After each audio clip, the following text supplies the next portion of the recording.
We have to talk, we have to begin with the politics of toys. Boys are given guns.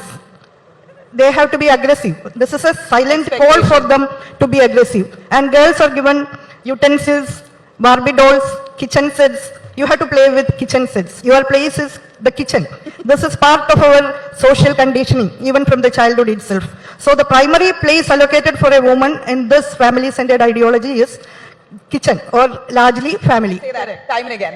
Ms. Bindu, give us your routine. What did you start your day with? What did you do today right from the morning? Meetings and meetings. കഴിഞ്ഞ ദിവസം കുറച്ചധികം വിമർശനങ്ങൾ ഏറ്റുവാങ്ങുകയും troll ചെയ്യപ്പെടുകയൊക്കെ ചെയ്ത ഒരു വർത്തമാനമായിരുന്നു higher education മിനിസ്റ്ററായിട്ടുള്ള doctor R ബിന്ദുവിൻ്റെ ഒരു പ്രോഗ്രാമിനകത്തുള്ള അവരുടെ ചില അഭിപ്രായ പ്രകടനങ്ങൾ. അത് പ്രധാനമായും ട്രോളുകൾ ഏറ്റുവാങ്ങാനും വിമർശിക്കപ്പെടാനുള്ള ഒരു കാരണം എന്ന് പറയുന്നത് അവരുടെ അതിലെ ഭാഷാ പ്രയോഗം, ഇംഗ്ലീഷ് അവരുപയോഗിച്ചത് തീരെ നിലവാരമില്ലാത്തതായി രൂപത്തിലായി പോയെന്നും അവരുടെ വിദ്യാഭ്യാസ നിലവാരം വെച്ച് നോക്കുമ്പോൾ ആ സ്വഭാവത്തിലായിരുന്നില്ല സംസാരിക്കേണ്ടത് എന്നൊക്കെയുള്ള സ്വഭാവത്തിലാണ് വിമർശനങ്ങൾ ഉണ്ടായിട്ടുള്ളത്. എന്ന് മാത്രമല്ല, വിമർശനങ്ങൾ അവിടെ ഒതുങ്ങിപ്പോകുന്നു എന്നുള്ളതാണ്. ശരിക്കും അവിടെ വിമർശന വിധേയമാക്കി എടുക്കപ്പെടേണ്ടത് അവരുടെ ഭാഷയോ ഭാഷയുടെ നിലവാരമില്ലായ്മയൊന്നുമല്ല. കാരണം ഒരു ഭാഷയുടെ ഒരു ഉപയോഗം എന്ന് പറയുന്നത് ആശയങ്ങളെ ജനങ്ങളിലേക്ക് കൃത്യമായി എത്തിക്കാൻ കഴിയുക. അപ്പോൾ ആ സ്വഭാവത്തിൽ അവരുടെ ധർമ്മം അവിടെ കൃത്യമായും നന്നായി തന്നെ നിർവഹിച്ചിട്ടുണ്ട് എന്ന് പറയാൻ പറ്റും. അതേസമയം അവിടെ വിമർശിക്കപ്പെടേണ്ടത് അവർ പറഞ്ഞതിൽ അബദ്ധങ്ങൾ നിറഞ്ഞു നിൽക്കുന്നത് ആ ഭാഷ ഉപയോഗിച്ച് അവർ പറഞ്ഞിട്ടുള്ള ആശയങ്ങളിലാണ്, അവരവിടെ പങ്കുവച്ചിട്ടുള്ള ഐഡിയകളാണ്. നമുക്കറിയാം, പിന്നെ സാധാരണയായി ഇവിടെ ആഘോഷിക്കപ്പെടുന്ന പ്രോഗ്രസീവ് തോട്ട്സ് എന്നുള്ള പേരിൽ, ഫെമിനിസ്റ്റ് തോട്ട്സ് എന്നുള്ള പേരിൽ പ്രചരിപ്പിക്കപ്പെടുന്ന പല ധാരണകളും അടിസ്ഥാനപരമായി മരമണ്ടത്തരങ്ങളാണ് എന്ന് തന്നെ പറയാം. അപ്പോൾ അത് പലപ്പോഴും അതിനെക്കുറിച്ച് കാര്യമായി ചിന്തിക്കാതെയോ അതിനെക്കുറിച്ച് കാര്യമായി പഠിക്കാതെയോ അത് പറയുന്നത് കൊണ്ട് കയ്യടി കിട്ടുമെന്നും അതുകൊണ്ട് താനൊരു പുരോഗമനവാദിയായി മുദ്ര കുത്തപ്പെടുമെന്നും അതുകൊണ്ട് തനിക്ക് പിന്നെ ചില ആളുകൾക്കിടയിൽ അംഗീകാരം കിട്ടുമെന്നൊക്കെ കരുതിക്കൊണ്ട് അതിനെ സംബന്ധിച്ച് ആ പറയുന്ന കാര്യങ്ങളെക്കുറിച്ച് ഒന്നും തന്നെ പഠിക്കാതെ അബദ്ധങ്ങൾ നിറഞ്ഞ, വിവരക്കേടുകൾ നിറഞ്ഞ ഇത്തരം കാര്യങ്ങൾ പലപ്പോഴും മെയിൻ സ്ട്രീമിൽ ആക്ടിവിസ്റ്റുകളായിക്കൊണ്ടും അല്ലെങ്കിൽ നേതാക്കളായിക്കൊണ്ടൊക്കെ നിൽക്കുന്ന ആളുകൾ സ്ഥിരമായി പറഞ്ഞുകൊണ്ട് നടക്കാറുണ്ട്. അതുമാത്രമല്ല, നമ്മളുടെ മീഡിയാസ്, മൂവീസ്, സീരീസ്, ഇതൊക്കെ ഇത്തരത്തിലുള്ള നിരന്തരമായിട്ടുള്ള കുറേയധികം മണ്ടത്തരങ്ങളെ നമുക്കിടയിൽ നോർമലൈസ് ചെയ്യാനൊക്കെ ശ്രമിക്കലുണ്ട്. അപ്പോൾ അതിൻ്റെയൊക്കെ ഒരു ബ്രെയിൻ വാഷിങ്ങിനകത്ത് ഹയർ എഡ്യൂക്കേഷൻ മിനിസ്റ്ററായിട്ടുള്ള ആർ ബിന്ദു പെട്ടുപോയതായിരിക്കും എന്നാണ് നമ്മൾ മനസ്സിലാക്കുന്നത്. ഏതായാലും അവർ പറയുന്ന ഈ ഒരു വർത്തമാനവും അതിലകത്ത് അവർ നമ്മളുമായി ഷെയർ ചെയ്യുന്ന തോട്ട്സും എല്ലാം വളരെ ലളിതമായ ഒന്ന് പരിശോധനയ്ക്ക് എടുക്കാം. We have to begin with the politics of toys. Boys are given guns. They have to be aggressive. This is a silent reference for them to be aggressive. Okay, അപ്പോൾ ഇതിൽ തുടക്കത്തിൽ ഇവർ പറയുന്നത് നമ്മൾ കുട്ടികൾക്ക് ടോയ്സ് മേടിച്ച് കൊടുക്കുമ്പോൾ തന്നെ ഈ ഒരു ജെൻഡർ ഡിഫറൻസുകൾ വളരെ മനഃപൂർവ്വം നമ്മൾ നടത്തുന്നുണ്ട്. ഈ ഒരു ജെൻഡർ പൊളിറ്റിക്സ്, നമ്മുടെ ഈ ഒരു പാട്രിയാർക്കിക്കൽ പൊതുബോധത്തിൻ്റെ ആ ഒരു പ്രാക്ടീസിങ് കുട്ടികളിൽ വളരെ ചെറിയ പ്രായത്തിൽ തന്നെ നമ്മൾ തുടങ്ങുന്നുണ്ട്. എങ്ങനെയാണെന്ന് ചോദിച്ചു കഴിഞ്ഞാൽ, ആൺകുട്ടികൾക്ക് നമ്മൾ തോക്ക് അല്ലെങ്കിൽ ട്രക്സ് അല്ലെങ്കിൽ ആ രൂപത്തിൽ കുറച്ചുകൂടെ അഗ്രസീവായിട്ടുള്ള ആ സ്വഭാവത്തിലുള്ള ടോയ്സുകൾ പ്രിഫർ ചെയ്യുമ്പോൾ പെൺകുട്ടികൾക്ക് നമ്മൾ ആ സ്വഭാവത്തിലുള്ളതല്ലാത്ത ടോയ്സാണ് സാധാരണയായിട്ട് നൽകാറുള്ളത്. എന്ന് പറഞ്ഞു കഴിഞ്ഞാൽ കിച്ചൺ സെറ്റ്, അതുപോലെ തന്നെ ഡോൾസ്. അപ്പോൾ ഇതിലൂടെയൊക്കെ ഈ പാവകളെയും കിച്ചൺ സെറ്റിനെയൊക്കെ കൊടുക്കുന്നതിലൂടെ നമ്മൾ പെൺകുട്ടികളെ പരുവപ്പെടുത്തുന്നത് അവർ പിന്നെ കെയറിങ്ങിനുള്ള, അതായത് ഫാമിലിയിൽ മറ്റുള്ളവരെ കെയർ ചെയ്യേണ്ടവരാണ് എന്നുള്ള ആ ഒരു പൊതുബോധത്തെയാണ് കുട്ടികളിൽ നമ്മൾ വളരെ ചെറുപ്പത്തിൽ തന്നെ നിർമ്മിക്കുന്നത് എന്നുള്ളതാണ് അവർ വളരെ ചുരുങ്ങിയ സ്വഭാവത്തിൽ ഇവിടെ പറഞ്ഞു വയ്ക്കാൻ ശ്രമിക്കുന്നത്. Utensils, Barbie dolls, kitchen sets. You have to play with kitchen sets. Your place is the kitchen. This is part of a social condition, even from the childhood itself. So the primary place allocated for a woman in this family-centered ideology is kitchen, or largely family. അപ്പോൾ ആദ്യം ഇത്തരത്തിലുള്ള വർത്തമാനങ്ങൾ ഉണ്ടാകുന്നതിൻ്റെ ഉറവിടം എവിടെ നിന്നാണെന്ന് കൂടെ നമ്മൾ മനസ്സിലാക്കേണ്ടതുണ്ട്. ജെൻഡർ എന്ന് പറയുന്നത് ഒരു സോഷ്യൽ കൺസ്ട്രക്റ്റ് മാത്രമാണെന്നുള്ള കുറേ പഴയ ഫെമിനിസ്റ്റ് നരേറ്റീവ്സിൻ്റെ ആ ഒരു തുടർച്ചയായിട്ടുള്ള ആശയപ്രചരണം മാത്രമാണ് മന്ത്രി ഇപ്പോൾ ഇവിടെ പറഞ്ഞു വെച്ചിട്ടുള്ളത്. വാസ്തവത്തിൽ ഈ പറഞ്ഞതിനകത്ത് എന്തെങ്കിലും യാഥാർത്ഥ്യം നമുക്ക് ആരോപിക്കാൻ കഴിയും? ഓക്കെ, ഇപ്പോൾ മന്ത്രി പറയുന്നത് നമ്മൾ കുട്ടികൾക്ക് ടോയ്സ് കൊടുക്കുന്നതിലൂടെ ഇങ്ങനെ ഒരു ഹിഡൻ പൊളിറ്റിക്സ് നമ്മളവിടെ പ്രയോഗിക്കുന്നുണ്ടെന്നുള്ളതാണ്. ആര് പ്രയോഗിക്കുന്നുണ്ടെന്ന്? ഇവിടെ ഈ കൊല്ലത്തോ പാലക്കാടോ മലപ്പുറത്തൊക്കെ ഉള്ള കുഗ്രാമങ്ങളിൽ ജനിക്കുന്ന കുട്ടികൾക്ക് പെൺകുട്ടിയാണെങ്കിൽ ഡോൾസ് മേടിച്ചു കൊടുക്കുന്ന, ആൺകുട്ടിയാണെങ്കിൽ തോക്കോ അല്ലെങ്കിൽ ഡ്രഗ്സോ മേടിച്ചു കൊടുക്കുന്ന മാതാപിതാക്കളൊക്കെ വളരെ കൃത്യമായി ഈ ഒരു പാട്രിയാർക്കിക്കൽ പൊളിറ്റിക്സിനെ കുട്ടികളിലോട്ട് കുത്തിവെക്കുകയാണ് എന്നൊക്കെ പറഞ്ഞു കഴിഞ്ഞാൽ ഇനിയിപ്പോൾ ഇത് ഈ കേരളത്തിലെ കുഗ്രാമങ്ങളിലെ മാത്രം അവസ്ഥയല്ല, അങ്ങ് ന്യൂയോർക്കിലും യൂറോപ്യൻ കൺട്രീസിലും അമേരിക്കയിലും ഒക്കെ അവിടെയുള്ള ഏത് വലിയ സിറ്റികളിൽ ജനിക്കുന്ന കുഞ്ഞുങ്ങളോടും അവിടെയുള്ള മാതാപിതാക്കൾ ഈ രൂപത്തിൽ ജെൻഡർ ഡിഫറൻസുകൾക്കനുസരിച്ചിട്ടുള്ള കളിപ്പാട്ടങ്ങൾ മേടിച്ചു കൊടുക്കുന്നത് അവരുടെ ഈ പൊളിറ്റിക്കൽ അജണ്ട കൊണ്ടാണ് എന്ന് പറഞ്ഞു കഴിഞ്ഞാൽ ഇതൊരു ആഗോള ഗൂഢാലോചനയുടെ ഭാഗമായി കുഞ്ഞുങ്ങളെ നമ്മൾ ജെൻഡർ ഡിഫറൻസുകൾ പഠിപ്പിച്ചുകൊണ്ടിരിക്കുന്നു എന്നാണോ നമ്മൾ മനസ്സിലാക്കേണ്ടത്? അങ്ങനെ ഒരു ആഗോള ഗൂഢാലോചന ഇവിടെ ഉണ്ട് എന്നാണോ നമ്മൾ മനസ്സിലാക്കേണ്ടത്?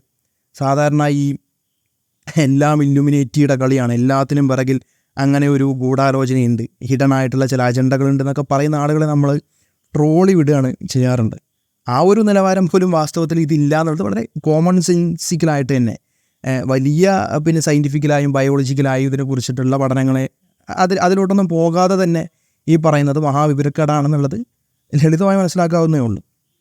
ഇനി അതുമാത്രമല്ല, ഇപ്പോൾ ഈ പ്രോഗ്രസീവ് തോട്ട്സിനൊക്കെ വേണ്ടി സംസാരിക്കുന്ന ഒരു മന്ത്രി ജെൻഡർ ന്യൂട്രാലിറ്റിക്ക് വേണ്ടിയിട്ടും ജെൻഡർ കൺസെപ്റ്റുകളൊക്കെ നമ്മളുടെ സാമൂഹ്യ നിർമ്മിതികളാണെന്നൊക്കെ വാദിക്കുമ്പോൾ ശരിക്കും താങ്കളുടെ തന്നെ പ്രോഗ്രസീവ് തോട്ട്സിനകത്ത് കൺസിസ്റ്റൻ്റ് ആയിട്ടുള്ള വാദങ്ങളാണോ താങ്കൾ വെക്കുന്നതെന്നുള്ളതൊന്ന് പരിശോധിക്കേണ്ടതല്ലേ? ഒരു ഭാഗത്ത് താങ്കൾ ഫെമിനിസ്റ്റ് ഐഡിയകൾക്ക് വേണ്ടി വാദിക്കുന്നു, ഈ പറഞ്ഞതുപോലെ തന്നെ ജെൻഡർ അഭിരുചികൾ എന്ന് പറയുന്നത് നമ്മൾ നിർമ്മിക്കുകയാണ്, നമ്മളുടെ നിർമ്മിതിയാണ്, സാമൂഹ്യ നിർമ്മിതിയാണെന്നാണ് പറഞ്ഞു വയ്ക്കുന്നത്. അതേസമയം മറ്റൊരു ഭാഗത്ത് ട്രാൻസ്ജെൻഡറിസം എന്ന് പറയുന്നത് LGBTQ ആക്ടിവിസം, ട്രാൻസ്ജെൻഡറിസം ഇതൊക്കെ സ്വാഭാവികതകളാണ്, അതൊക്കെ ജൈവികമാണ്, അത് അവരുടെ അവകാശങ്ങൾക്ക് വേണ്ടി എന്നൊക്കെ പറഞ്ഞിട്ട് പ്രോഗ്രസീവ് തോട്ട്സിൻ്റെ ഭാഗമായി തന്നെ അവർക്ക് വേണ്ടി സംസാരിക്കുന്നു. അപ്പോൾ ഇവിടെ ഒരു വൈരുദ്ധ്യം ഉണ്ടാകുന്നത് ട്രാൻസ്ജെൻഡേഴ്സ് പറഞ്ഞുകൊണ്ടിരിക്കുന്നത് ജെൻഡറുകൾക്കനുസരിച്ചിട്ടുള്ള വ്യതിരിക്തതകളും വ്യത്യസ്തതകളും അവിടെ പ്രകൃതിപരമായി തന്നെ ജൈവികമായി തന്നെ നിലനിൽക്കുന്നുണ്ടെന്നാണ്. ജെൻഡർ എക്സ്പ്രഷൻസ് എന്ന് പറയുന്നത് അവർ ഇപ്പോൾ നമുക്കറിയാം, ഇപ്പോൾ ഒരു ട്രാൻസ് വുമൻ എന്ന് പറഞ്ഞു കഴിഞ്ഞാൽ അവർ പുരുഷനായ ജീവശാസ്ത്രപരമായി പുരുഷനായ ഒരു വ്യക്തി ഫീമെയിലായിട്ട് ഐഡൻറ്റിഫൈ ചെയ്യുകയും അത്തരത്തിലുള്ള എക്സ്പ്രഷൻസിലോട്ട് മാറുക എന്നാണ് പറയുക. എന്ന് പറഞ്ഞു കഴിഞ്ഞാൽ അവർ പിന്നെ ഇപ്പോൾ കേരളത്തിൻ്റെ അന്തരീക്ഷത്തിലാണെങ്കിൽ സാരിയിലോട്ട് മാറാം, അല്ലെങ്കിൽ അങ്ങനെ ഫീമെയിൽസിൻ്റെ ഡ്രസ് സെൻസിലോട്ട് മാറാം, അതുപോലെയുള്ള മാനറിസത്തിലേക്ക് മാറാം, അതുപോലെയുള്ള എക്സ്പ്രഷൻസ്, അതുപോലെ സ്ത്രീകളുടേതായിട്ടുള്ള സ്വഭാവത്തിലുള്ള എക്സ്പ്രഷൻസിലോട്ടൊക്കെ മാറാം. അപ്പോൾ അതിനുള്ള കാരണം പറഞ്ഞാൽ സ്ത്രീകളുടേതായിട്ടുള്ള വ്യത്യസ്തമായിട്ടുള്ള ഒരു ബ്രെയിൻ ഉണ്ടെന്നുള്ളതാണ്. ട്രാൻസ്ജെൻഡറിസത്തിന് വേണ്ടി വാദിക്കുന്ന ആർഗ്യുമെൻസുകൾ പോലും ഉണ്ടാകുന്നത് സ്ത്രീയുടേതായിട്ടുള്ള അഭിരുചികൾ എക്സ്പ്രസ് ചെയ്യുന്ന ഒരു പ്രത്യേക ബ്രെയിൻ ഉണ്ട് എന്ന് പറഞ്ഞുകൊണ്ടാണ് ട്രാൻസ്ജെൻഡറിസത്തിന് വേണ്ടിയിട്ടുള്ള വാദങ്ങൾ പോലും ഉണ്ടാകുന്നത്. അപ്പോൾ സ്ത്രീകളും പുരുഷന്മാരും അവരുടെ ജെൻഡർ റോളുകളും നമ്മുടെ കേവല നിർമ്മിതിയാണ് എന്ന് പറഞ്ഞു കഴിഞ്ഞാൽ ട്രാൻസ്ജെൻഡറിസത്തിന് വേണ്ടിയിട്ടുള്ള ഈ വാദങ്ങൾ വർക്ക് ചെയ്യില്ല. ചുരുക്കത്തിൽ മന്ത്രി ഇവിടെ എടുക്കുന്നത് ട്രാൻസ്ജെൻഡേഴ്സിൻ്റെ നരേറ്റീവ്സ് ആണ് എന്നുണ്ടെങ്കിൽ, ട്രാൻസ്ജെൻഡറിസം പറഞ്ഞുകൊണ്ടിരിക്കുന്ന നരേറ്റീവാണ് എന്നുണ്ടെങ്കിൽ ജെൻഡർ അനുസരിച്ചിട്ടുള്ള എക്സ്പ്രഷനുകളും തിരഞ്ഞെടുപ്പുകളും അത് ബയോളജിക്കലാണ്, ജീവശാസ്ത്രപരമായിട്ടുള്ള റൂട്ട്സ് ഉണ്ട് എന്ന് പറഞ്ഞു കഴിഞ്ഞാൽ ഇപ്പോൾ കുട്ടികൾ അവർ ജെൻഡർ അനുസരിച്ചിട്ട് വ്യത്യസ്തമായിട്ടുള്ള ടോയ്സ് സെലക്ട് ചെയ്യുന്നു, വ്യത്യസ്തമായിട്ടുള്ള ഡ്രസ്സുകൾ സെലക്ട് ചെയ്യുന്നു, വ്യത്യസ്തമായിട്ടുള്ള ജോലികൾ സെലക്ട് ചെയ്യുന്നു എന്നൊക്കെ പറഞ്ഞു കഴിഞ്ഞാൽ അത് കൃത്യമായിട്ടുള്ള ബയോളജിക്കൽ റൂട്ടിങ്സ് ഉള്ള കാര്യമാണ്. ട്രാൻസ്ജെൻഡേഴ്സ് പറയുന്ന ട്രാൻസ്ജെൻഡറിസം പറഞ്ഞുകൊണ്ടിരിക്കുന്ന ആശയം അനുസരിച്ചിട്ടാണ് എന്നുണ്ടെങ്കിൽ, ഇനി അങ്ങനെയല്ല ഫെമിനിസ്റ്റ് നരേറ്റീവ്സ് പറഞ്ഞുകൊണ്ടിരിക്കുന്നത് പോലെ ജെൻഡർ എന്ന് പറയുന്നത് സാമൂഹ്യ നിർമ്മിതി മാത്രമാണ്. ജെൻഡർ അനുസരിച്ചിട്ടുള്ള തിരഞ്ഞെടുപ്പുകൾ, ജോലികൾ, ആ രൂപത്തിലുള്ള വ്യത്യസ്തതകളെല്ലാം തന്നെ വെറും സാമൂഹ്യ നിർമ്മിതി മാത്രമാണ്, ഒരു തരത്തിലുള്ള ബയോളജിക്കൽ റൂട്ടിങ്സും ഇല്ല എന്ന് പറഞ്ഞു കഴിഞ്ഞാൽ അവിടെ ട്രാൻസ്ജെൻഡറിസം മുന്നോട്ട് വയ്ക്കുന്ന ആശയം വിവരക്കേടാണ് എന്ന് സമ്മതിക്കലാണ്. അപ്പോൾ ഈ രണ്ട് തോണിയിൽ കാലുവെച്ച് പോകുന്ന ആ ഒരു പ്രോഗ്രസീവ് തോട്ട് നടക്കൂല. ഇത് രണ്ടും പരസ്പരം വൈരുദ്ധ്യാത്മകമായിട്ടുള്ളൊരു നിലപാടാണ്. അപ്പോൾ ഇതിലേതാണ് ശരിക്കും മന്ത്രി അംഗീകരിക്കുകയും പ്രൊമോട്ട് ചെയ്യാൻ ഉദ്ദേശിക്കുകയും ചെയ്യുന്ന ആശയം എന്നുള്ളത് ഒന്ന് വ്യക്തമാക്കിയാൽ കൊള്ളാം. ഇനിയിവിടെ മന്ത്രി പറഞ്ഞ വിഷയത്തിൻ്റെ കോറിലേക്ക് വരാം. അതായത് ആൺകുട്ടികൾക്ക് തോക്കും ട്രക്സും കാറും അതുപോലെയുള്ള ടോയ്സൊക്കെ നമ്മൾ പ്രിഫർ ചെയ്യാൻ കാരണം അത് നമ്മളുടെ എന്തെങ്കിലും ഗൂഢമായ ഉദ്ദേശം കൊണ്ടാണോ? അതല്ല, കൃത്യമായും ജെൻഡർ അനുസരിച്ചിട്ട് ആൺകുട്ടികൾക്ക് ഈ സ്വഭാവത്തിലുള്ള ചില അഭിരുചികളുണ്ട്. ആൺകുട്ടികൾ കൂടുതൽ താല്പര്യം കാണിക്കുക തോക്കിനോടും അല്ലെങ്കിൽ അത്തരം പിന്നെ ട്രക്സിനോടും ആ സ്വഭാവത്തിലൊക്കെയുള്ള ടോയ്സിനോടായിരിക്കും. അതേസമയം പെൺകുട്ടികൾ കൂടുതൽ താല്പര്യം കാണിക്കുക പാവകളോടും കിച്ചൺ സെറ്റിനോടും അങ്ങനെയൊക്കെയുള്ള കുറച്ചുകൂടെ എമ്പത്തറ്റിക് ആയിട്ടുള്ള നേച്ചറിങ് സ്വഭാവത്തിലുള്ള ശുശ്രൂഷ സ്വഭാവത്തിലുള്ള ടോയ്സിനോടായിരിക്കും. ഇതിനുള്ള കാരണം ഒരിക്കലും തന്നെ ഈ കാണുന്ന മനുഷ്യരെല്ലാവരും കൂടെ ഒരു സമയത്തിരുന്നൊരു ഗൂഢാലോചന നടത്തി ഇതൊരു പാട്രിയാർക്കിക്കൽ ലോകമാക്കാമെന്നൊക്കെ പറഞ്ഞ ആ ഒരു കോൺസ്പിറസി സാധനങ്ങളുടെ ബൈ പ്രൊഡക്റ്റായിട്ടൊന്നും അല്ല അത് സംഭവിക്കുന്നത്. മറിച്ച് കൃത്യമായിട്ടുള്ള ജീവശാസ്ത്രപരമായിട്ടുള്ള അടിത്തറകളും അടിസ്ഥാനങ്ങളും അതിനുണ്ട്. പുരുഷന് ആൺകുട്ടികൾക്ക് സ്വാഭാവികമായിട്ടും ടെസ്റ്റോസ്റ്ററോൺ ഹോർമോണുകൾ അധികമായിരിക്കും. ടെസ്റ്റോസ്റ്ററോൺ ഹോർമോണിൻ്റെ ഉൽപ്പാദനം അവരിൽ അധികമായിരിക്കും. അങ്ങനെ ടെസ്റ്റോസ്റ്ററോൺ ഹോർമോണുകൾ അധികരിക്കുന്ന ആൺകുട്ടികളുടെ സ്വഭാവം എന്ന് പറയുന്നത് ഇങ്ങനെ കുറച്ചുകൂടെ അഗ്രസീവായിട്ടുള്ള സാധനങ്ങളോടായിരിക്കും അവർക്ക് താല്പര്യം കൂടുക. അവർ കുറച്ചുകൂടെ അഗ്രസീവായിട്ടുള്ള ഗെയിംസ് ആയിരിക്കും അവർ കളിക്കുക. അവർ ഈ രൂപത്തിൽ തോക്കും അതുപോലുള്ള ടോയ്സ് ആയിരിക്കും അവർ സെലക്ട് ചെയ്യുക. അതേസമയം പെൺകുട്ടികളുടെ വിഷയത്തിലോട്ട് വന്നു കഴിഞ്ഞാൽ അവരിൽ ഓക്സിറ്റോസിൻ ഹോർമോണിൻ്റെ അളവ് കൂടുതലാണ്. ഓക്സിറ്റോസിൻ്റെ അളവ് കൂടുതലാണെങ്കിൽ സ്വാഭാവികമായിട്ടും കുറച്ചുകൂടെ എംപത്തറ്റിക് ആയിരിക്കും, കുറച്ചുകൂടെ നേച്ചറിങ് സ്വഭാവമുള്ളവരായിരിക്കും. അപ്പോൾ ഇങ്ങനെ കൃത്യമായിട്ടുള്ള ബയോളജിക്കൽ റൂട്ടിങ്സ് ഉള്ളത് കൊണ്ടാണ് ഈ പ്രിഫറൻസ് സംഭവിക്കുന്നത്. ഇത് നമ്മളാരും ഗൂഢാലോചന നടത്തി കുട്ടികളിൽ അടിച്ചേൽപ്പിക്കുന്നതല്ല, മറിച്ച് കുട്ടികൾക്ക് അഭിരുചി തോന്നുന്നത്, താല്പര്യം തോന്നുന്നത് കൃത്യമായും ജീവശാസ്ത്രപരമായിട്ടുള്ള വേർതിരിവുകൾ അതിനകത്തുണ്ട്. അതല്ലാതെ ഇതൊരിക്കലും തന്നെ ഒരു പാട്രിയാർക്കിക്കൽ ഗൂഢാലോചനയുടെ ബൈ പ്രൊഡക്റ്റ് അല്ല. ഇനി നിരവധി അനവധി ശാസ്ത്രീയമായിട്ടുള്ള പഠനങ്ങൾ ഈ രംഗത്ത് നമുക്കെടുത്ത് പറയാൻ കഴിയും. അതിലോട്ടൊക്കെ വരുന്നതിന് മുമ്പ് ജോലിയുടെ വിഷയത്തിൽ ഇപ്പോൾ കുട്ടികളുടെ വിഷയത്തിലല്ല, ഈ കുറച്ചുകൂടെ ഗ്രൗണായിട്ടുള്ള വളർന്ന കുട്ടികൾ പോലും തിരഞ്ഞെടുക്കുന്നത് കൃത്യമായിട്ടും ജെൻഡർ ഡിഫറൻസുകൾക്കനുസരിച്ചിട്ടുള്ള ജോലികൾ തന്നെയാണ്. ഈ രംഗത്ത് ഏറ്റവും വലിയൊരു സ്റ്റഡി എന്ന് പറയാൻ കഴിയുന്നത് ഒരു 5 ലക്ഷത്തിന് മുകളിൽ പാർട്ടിസിപ്പൻസിനെ ഉൾപ്പെടുത്തിക്കൊണ്ട് കോളേജ് സ്റ്റുഡൻസിനെ എല്ലാം ഉൾപ്പെടുത്തിക്കൊണ്ട് നടത്തിയിട്ടുള്ള ഒരു പഠനം. അവരോട് ചോദിക്കുന്നത് ഇങ്ങനെയാണ്: നിങ്ങളുടെ 30s നിങ്ങൾ എന്ത് ജോലി ചെയ്തുകൊണ്ടിരിക്കുന്നവരാകാനാണ് നിങ്ങളുടെ താല്പര്യം? അപ്പോൾ അവരവരുടെ താല്പര്യമുള്ള ജോലികളെ അതിൽ അടയാളപ്പെടുത്തുന്നു. ശേഷം ഈ ലഭിച്ചിട്ടുള്ള ജോലികളെ 2ആയിട്ടാണ് ഈ പഠനം തരംതിരിക്കുന്നത്. ഒന്ന് പേഴ്സൺ ഓറിയൻറ്റഡ് ആണ്, 2 തിങ്സ് ഓറിയൻറ്റഡ് ആണ്. പേഴ്സൺ ഓറിയൻറ്റഡ് എന്ന് പറഞ്ഞു കഴിഞ്ഞാൽ വ്യക്തികളെ കേന്ദ്രീകരിച്ചിട്ടുള്ള, വ്യക്തികളെ ശുശ്രൂഷിക്കുക, വ്യക്തികളെ ടീച്ച് ചെയ്യുക, വ്യക്തികളെ പരിഗണിക്കുക, ആ സ്വഭാവത്തിൽ വ്യക്തികളുമായി കൂടുതൽ കണക്ഷൻ ഉണ്ടാകുന്ന തരത്തിലുള്ള പേഴ്സൺ ഓറിയൻറ്റഡ് ആയിട്ടുള്ള ജോബ്സാണ് ഒരു ഭാഗത്ത്. ഉദാഹരണത്തിന് നഴ്സിംഗ്, അതുപോലെ തന്നെ ടീച്ചിങ്, കിൻഡർ ഗാർഡൻ ടീച്ചേഴ്സ്, അതുപോലെ കെയർ ടേക്കേഴ്സ്, അങ്ങനെയൊക്കെയുള്ള സ്വഭാവത്തിൽ പേഴ്സൺ ഓറിയൻറ്റഡ് ആയിട്ടുള്ള ജോബ്സ്. രണ്ടാമത്തേതെന്ന് പറയുന്നത് തിങ്സ് ഓറിയൻറ്റഡ് ആണ്. ഇപ്പോൾ ഉദാഹരണത്തിന് ഈ stem field, science, technology, engineering, maths, ആ സ്വഭാവത്തിലുള്ള സ്റ്റെം ഫീൽഡ് എന്ന് നമ്മൾ പറയുന്ന ആ ഒരു വിഭാഗം, തിങ്സ് ഓറിയൻറ്റഡ് ആയിട്ടുള്ള ഒരു വിഭാഗം. അപ്പോൾ ഇതിൽ നമുക്ക് ലഭിച്ച റിസൾട്ട് എന്ന് പറയുന്നത്, ഇത്രയും മാസീവായിട്ടുള്ള പാർട്ടിസിപ്പൻസിനെ ഉൾപ്പെടുത്തിക്കൊണ്ട് നടത്തിയിട്ടുള്ള ഈ ഒരു സ്റ്റഡിയുടെ റിസൾട്ട് എന്ന് പറയുന്നത്, ഇതിൽ പേഴ്സൺ ഓറിയൻറ്റഡ് ആയിട്ടുള്ള ജോലികൾ തിരഞ്ഞെടുത്തത് ഭൂരിഭാഗവും പെൺകുട്ടികളാണ്. അതേപോലെ തന്നെ തിങ്സ് ഓറിയൻറ്റഡ് ആയിട്ടുള്ള, വസ്തുക്കളെ കേന്ദ്രീകരിച്ചിട്ടുള്ള ജോലികൾ തിരഞ്ഞെടുത്തത് കൂടുതലും ആൺകുട്ടികളാണ്. അപ്പോൾ എന്തുകൊണ്ട് ഈ ഒരു ഡിഫറൻസ്? അതും ഇത്രയും പുരോഗമന രാഷ്ട്രങ്ങളിൽ നമുക്കിത് വളരെ വ്യക്തമായി കാണാൻ കഴിയുന്നുണ്ട്. അപ്പോൾ ഇങ്ങനെ പെൺകുട്ടികൾ പേഴ്സൺ ഓറിയൻറ്റഡ് ആയിട്ടുള്ള ജോബും ആൺകുട്ടികൾ തിങ്സ് ഓറിയൻറ്റഡ് ആയിട്ടുള്ള ജോബും തിരഞ്ഞെടുക്കാനുള്ള കാരണം, ആൺകുട്ടികളുടെ ബയോളജി എന്ന് പറയുന്നത്, ജീവശാസ്ത്രപരമായിട്ടുള്ള റൂട്ടിങ്സ് എന്ന് പറയുന്നത് ഈ സ്വഭാവത്തിൽ തിങ്സ് ഓറിയൻറ്റഡ് ആയിട്ടുള്ള കാര്യങ്ങളെ സെലക്ട് ചെയ്യാൻ ഉള്ള രൂപത്തിൽ തന്നെയാണ്. അല്ലാതെ നമ്മളാരും അടിച്ചേൽപ്പിക്കുന്നതല്ല. അതിനോടാണ് അവർക്ക് സ്വാഭാവികമായും താല്പര്യം ഉണ്ടാവുക. അവരുടെ പ്രകൃതം അതാണ്, അവരുടെ നേച്ചർ അതാണ്. ഇനി പെൺകുട്ടികളുടെ വിഷയത്തിലേക്ക് വന്നു കഴിഞ്ഞാൽ അവർക്ക് ഇങ്ങനെ പേഴ്സൺ ഓറിയൻറ്റഡ് ആയിട്ടുള്ള ജോബുകൾ തിരഞ്ഞെടുക്കാനുള്ള ആ ഒരു അഭിരുചിക്ക് കാരണം എന്ന് പറയുന്നത്, സ്വാഭാവികമായിട്ടും നേരത്തെ പറഞ്ഞ പോലെ ഹോർമോണലായും ബയോളജിക്കലായും മസ്തിഷ്കപരമായിട്ടൊക്കെ ഉള്ള ഒരുപാട് റീസൺസ് ഇതിനകത്തുണ്ട്. ഏറ്റവും ബേസിക്കായി ഒരു കുഞ്ഞിനെ വളർത്തുക, നെക്സ്റ്റ് ജനറേഷനെ വളർത്തിയെടുക്കുക എന്നൊക്കെ പറയുന്നത് സ്വാഭാവികമായിട്ടും അത് അടിസ്ഥാനപരമായിട്ട് ആ ഒരു ഉത്തരവാദിത്തം വന്നെത്തുന്നത് പെൺകുട്ടികളിലാണ്, അല്ലെങ്കിൽ സ്ത്രീകളിലാണ്. അപ്പോൾ സ്ത്രീകളിൽ കൂടുതൽ നെർച്ചറിങ് സ്വഭാവം ഉണ്ടാവുക, കൂടുതൽ എംപത്തറ്റിക് ആയിട്ട് പേഴ്സൺ ഓറിയൻറ്റഡ് ആയിട്ടുള്ള അത്തരം താല്പര്യങ്ങൾ ഉണ്ടാവുക എന്ന് പറയുന്നത് അതിജീവനത്തിനെ സഹായിക്കുന്ന ഒന്നാണ്. അങ്ങനെ സ്ത്രീകളിൽ ആ ഒരു സ്വഭാവം ഉണ്ടെങ്കിൽ മാത്രമേ അടുത്ത തലമുറ ഉണ്ടാവുള്ളൂ. അപ്പോൾ സ്വാഭാവികമായിട്ട് ജീവശാസ്ത്രപരമായി ഒരു ഗുണം അതിൽ ഉണ്ടായിരിക്കണം.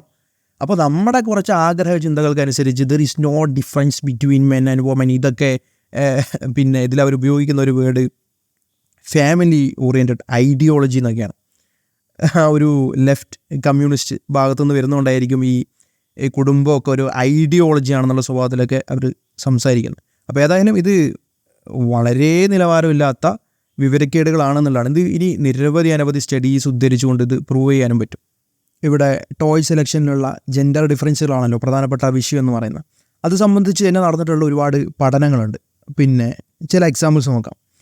Sex differences in infants visual interest in toys 2009 നടന്നിട്ടുള്ള പഠനമാണ്. ഇപ്പോൾ കുട്ടികൾ വിഷ്വലി തന്നെ ഏത് ടൈപ്പ് ഓഫ് ടോയ്സിനോടാണ് കൂടുതൽ റിയാക്റ്റീവ് ആവുന്നത്, ഏതിനോടാണ് കൂടുതൽ താല്പര്യം കാണിക്കുന്നത് എന്നൊക്കെയുള്ള ആ ഒരു പഠനമാണ്. അപ്പോൾ the study found that at 12 months of age boys showed more visual interest in a truck while girls showed more visual interest in a doll.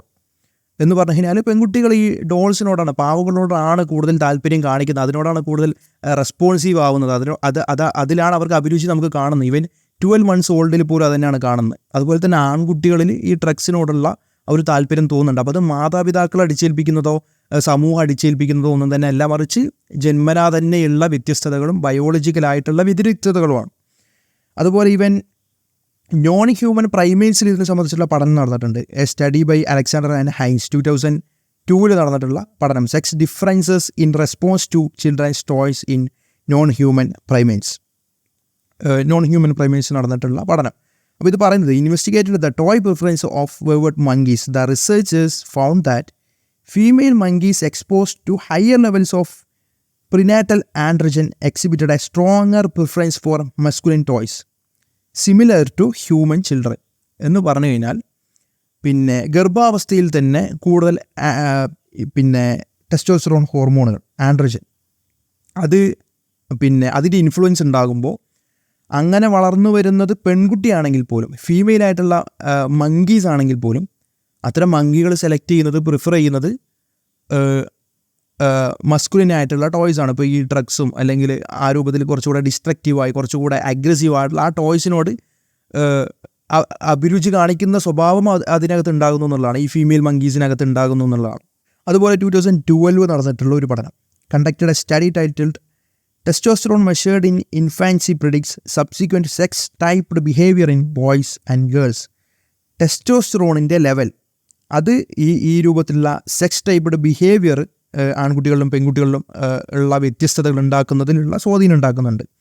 They measured testosterone levels in infancy and found that higher testosterone levels were associated with more masculine typed play behavior in both boys and girls at later ages. എന്ന് പറഞ്ഞു കഴിഞ്ഞാൽ even ഗേൾസിലാണെങ്കിൽ പോലും ഈ testosterone hormone വളരെ റയറിസ്റ്റ് കേസിൽ ഈ ഒരു testosterone ഹോർമോണുകൾ പിന്നെ അതിൻ്റെ ഇൻഫ്ലുവൻസ് വളർന്നു വരുന്ന കാലത്ത് ഉണ്ടാവുകയാണെന്നുണ്ടെങ്കിൽ, അല്ലെങ്കിൽ ഗർഭാവസ്ഥയിൽ അതിൻ്റെ ഇൻഫ്ലുവൻസ് ഉണ്ടാവുകയാണെന്നുണ്ടെങ്കിൽ ഈ ഒരു പുരുഷ താല്പര്യങ്ങൾ അവരിൽ പ്രകടമാകുന്നു എന്നുള്ളതാണ്. അപ്പോൾ ഇത് കൃത്യമായിട്ടും ഹോർമോണലായും ബയോളജിക്കലായും റൂട്ടിങ്സ് ഉള്ള കാര്യമാണ്.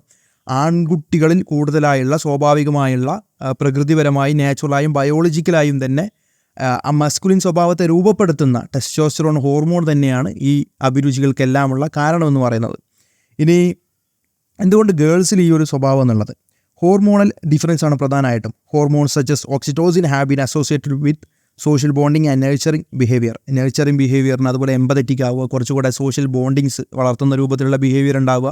അപ്പോൾ ഇതൊക്കെ ഈ ഓക്സിറ്റോസിൻ ഹോർമോണുകളുടെ പരിണിതപരമാണ്. അതുപോലെ തന്നെ ബ്രെയിൻ സ്ട്രക്ചർ ആൻഡ് ഫങ്ഷൻസ്, ഈ പറഞ്ഞ പോലെ മസ്തിഷ്ക ഘടനയ്ക്ക് ഈ ഒരു അഭിരുചി ഉണ്ടാക്കുന്നതിൽ കൃത്യമായിട്ടുള്ള പങ്കുണ്ട്.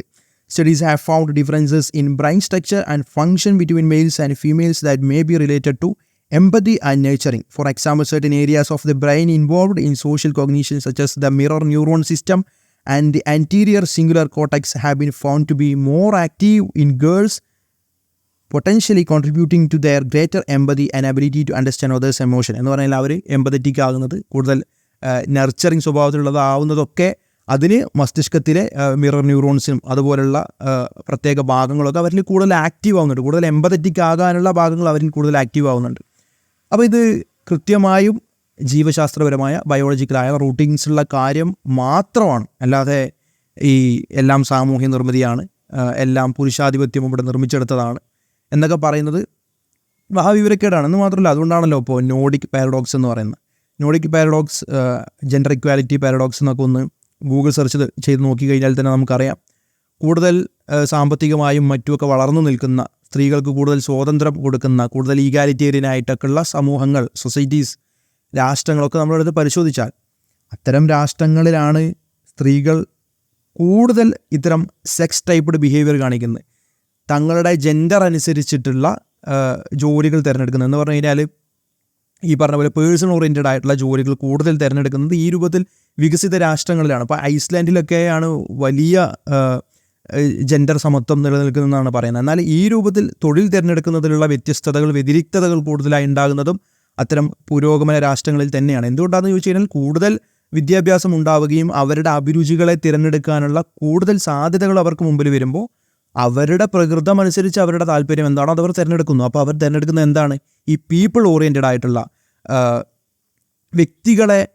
വ്യക്തികളുമായി കണക്ഷൻസ് സ്ഥാപിക്കുന്ന, അല്ലെങ്കിൽ നെർച്ചറിങ് സ്വഭാവത്തിലുള്ള, എംപത്തറ്റിക് സ്വഭാവത്തിലുള്ള, സോഷ്യൽ ബോണ്ടിങ്സ് വളർത്തുന്ന സ്വഭാവത്തിലുള്ള ജോലികളിലോട്ടാണ് അവർ കൂടുതൽ മാറുന്നത്. എന്ന് പറഞ്ഞു കഴിഞ്ഞാൽ ഒരിക്കലും ഒരു ഫാമിലിയെ കൊണ്ടുപോവുക, ഫാമിലിയുടെ കാര്യങ്ങൾ നോക്കുക, നർച്ചറിങ് നോക്കുക, ഫാമിലിയുടെ എംപത്തറ്റിക് ആവുക എന്നൊക്കെ പറഞ്ഞു കഴിഞ്ഞാൽ അത് സ്ത്രീക്ക് മോശപ്പെട്ട കാര്യമാണ്. അത് സ്ത്രീയെ കുടുംബത്തിൽ തളച്ചിടലാണ്, അടുക്കളയിൽ തളച്ചിടലാണെന്നൊക്കെ പറയുന്ന ഈ കുറേ പഴകിയ പരമ്പരാഗത പുരോഗമന വാദങ്ങളുണ്ടല്ലോ, അതൊക്കെ വെറും വിവരക്കേടുകളാണ്. ഇതെല്ലാം ശരിക്കും അവരുടെ ബയോളജിക്കലായി തന്നെയുള്ള പ്രകൃതത്തിൻ്റെ ബഹിസ്ഫുരണമായിട്ടുണ്ടാകുന്ന കാര്യങ്ങളാണ്. അപ്പോൾ വളരെ ചുരുങ്ങിയ സ്വഭാവത്തിൽ പറയാനുള്ളത്, കുറേ ആഗ്രഹ ചിന്തകൾ നമുക്കുണ്ടാവും. നമുക്ക് സ്ത്രീയും പുരുഷനും എല്ലാ സ്വഭാവത്തിലും തുല്യരാവണം, കായികമായും ശാരീരികമായും വസ്ത്രത്തിലും ജെൻഡർ ന്യൂട്രലായും ഒക്കെ അവരങ്ങനെ, അതൊക്കെ നമുക്കിങ്ങനെ വെറുതെ ഇരിക്കുമ്പോൾ അങ്ങനെയുള്ള കുറേ ആഗ്രഹങ്ങൾ തോന്നാം. എന്നാൽ നമ്മുടെ ആഗ്രഹ ചിന്തകൾക്കനുസരിച്ചിട്ടല്ല യാഥാർത്ഥ്യം നിലനിൽക്കുന്നത്. നമ്മുടെ ആഗ്രഹ ചിന്തകൾക്കനുസരിച്ചിട്ടല്ല നിയമങ്ങളെ ഉണ്ടാക്കുന്നത്.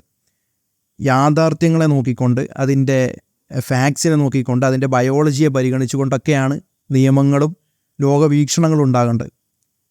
അപ്പോൾ പലപ്പോഴും ഇത്തരം ഫെമിനിസ്റ്റ് ഐഡിയോളജിയുടെ ഒരു പ്രധാനപ്പെട്ട പരിമിതി എന്ന് പറയുന്നത് അത് യാഥാർത്ഥ്യങ്ങളെയല്ല കാണുന്നത്, മറിച്ച് കുറേ വൈകാരികമായ, കുറേ പക്ഷപാതിത്വങ്ങൾ നിറഞ്ഞിട്ടുള്ള കുറേ ആഗ്രഹ ചിന്തകളാണ് അതിനെ നയിക്കുന്നത്. അതുകൊണ്ടാണ് ഈ സ്വഭാവത്തിൽ വലിയ ഉന്നത വിദ്യാഭ്യാസമൊന്നും വേണ്ട, ബേസിക് ആയിട്ടുള്ള അടിസ്ഥാന വിദ്യാഭ്യാസം ഇത്തരം ബയോളജിക്കലായിട്ടുള്ള വിഷയങ്ങളിൽ ഉണ്ടെങ്കിൽ, ഒരു ദിവസത്തെ ഗൂഗിൾ സെർച്ചിൻ്റെ ബോധമെങ്കിലും ഈ വിഷയത്തിൽ ഉണ്ട് എന്നുണ്ടെങ്കിൽ ഇത്തരം വിവരക്കേടുകൾ ഒരു വ്യക്തിയും പറയില്ല. അപ്പോൾ അത്തരം വിഷയങ്ങളെ പഠിച്ചുകൊണ്ട് ആ വിഷയങ്ങളിൽ അഭിപ്രായം പറയാൻ ബഹുമാനപ്പെട്ട മന്ത്രി ശ്രമിക്കുന്നതായിരിക്കും കൂടുതൽ നല്ലത്.